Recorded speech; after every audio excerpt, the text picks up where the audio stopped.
মুক্ত হোৱাৰ সপোন দেখি পশু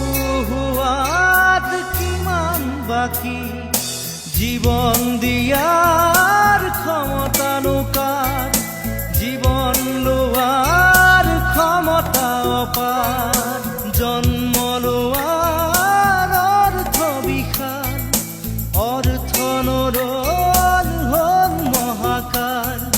শিশুৰ মুখৰ হাঁহি কেতিয়াকে ঘূৰি আহি শিশুৰ মুখৰ হাঁহি কেতিয়াকে ঘূৰি আহি আদৰিব নৱ প্ৰভা